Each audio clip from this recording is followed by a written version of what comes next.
After a long hiatus, the MCU is finally back on the big screen with a movie that we should have gotten a long time ago. This is my review of Black Widow. Set after the events of Captain America Civil War, Natasha Romanoff confronts the darker parts of her ledger when a dangerous conspiracy with ties to her past arises. And to face this threat, Natasha must confront her history as a spy and the broken relationships left in her wake before she became an Avenger. Now, before I get started with my review, this will be a spoiler-free review of Black Widow. It's not out everywhere yet, so you can rest assured this will just be my spoiler-free thoughts. But I want to know how excited you are for Black Widow. Did you always want to get this film? Do you think the film is not needed at this point now that we know she dies?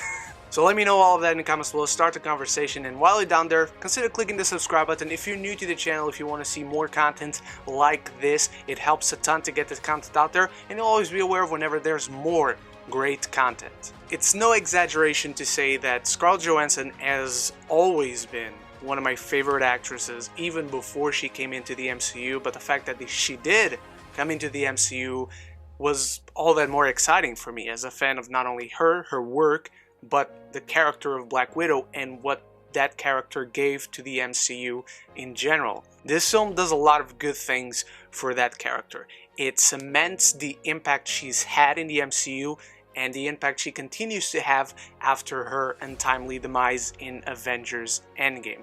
This would have been a film that would have fitted really well right after Captain America Civil War.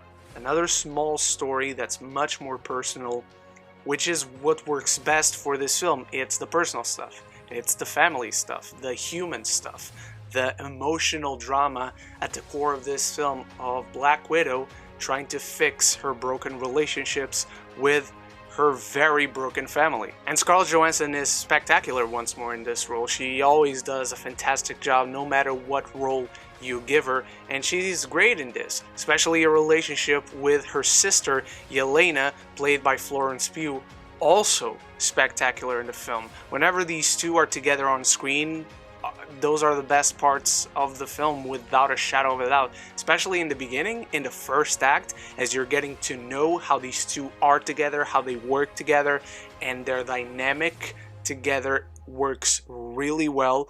They feel like real sisters, like two people that actually grew up together, and their banter throughout the film is really funny, but it also speaks volumes to who they are as characters and what they mean to each other. And whenever the characters have to confront each other and how they feel about each other and events that happened in their past, that's when the film really shines. It's when they're writing for these characters, to develop these characters, to show us who they are. David Harbour and Rachel Weisz are also excellent. These are master actors. Like, there's nothing to pinpoint about their performances. They're just great. The four of them together, it's great to see. It's enjoyable, it's emotional, it's compelling stuff. Even Natasha's relationship to our villain Taskmaster is something that really works in the film's favor. And speaking of Taskmaster, I really love how they treated this character whenever this character was on screen.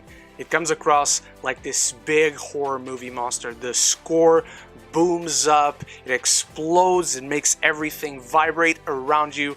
Really well done stuff, an unstoppable force that is fierce and cannot be stopped whatsoever, even by characters we already know are extremely powerful. And thematically, the film is really strong. Every character has to confront something about their past that they're not proud of, and the film fills in these little holes that we've heard rumblings about in the MCU before.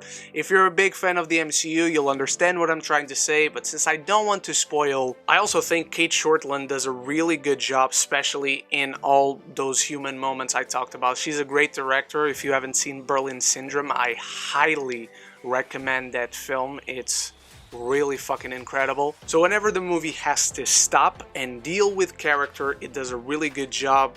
On a story front in general, there's a good story in here. It's just not executed in the best way possible. It lacks a constant sense of urgency that you'd expect to see in a spy thriller. Forget that it's a film in the MCU. You want a film like this, with great action, a big conspiracy going on. You want to feel that sense of urgency, especially with how they treat the villain in this film. And that just isn't present. The film takes a long time to get going. Its first act takes almost an hour to really get done with, and we go into the stuff that really matters. And while the villains in the film do have a presence, and when they're on screen they're impactful enough, they're really some of the weakest villains in the MCU.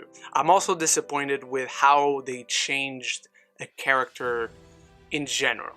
I don't mind that they change characters. For movies adapting from comic books or TV shows for that matter, you will always change characters, and that's fine. I don't mind at all if you ever change a character.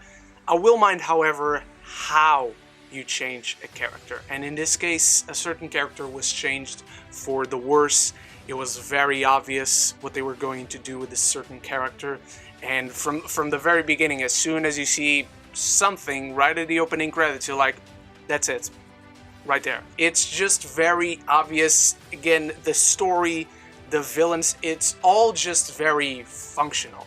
There's nothing particularly wrong. There's nothing bad about it. It's not badly done or whatever. It's just very functional, and they were satisfied with that. The purpose that Black Widow is serving is giving a starring vehicle to one of the original six, a character that truly deserves a starring vehicle, and in that regard, on that front, it does a great job at honoring this character and showing how much she affected those around her and how she impacts what has happened and what will come in the MCU.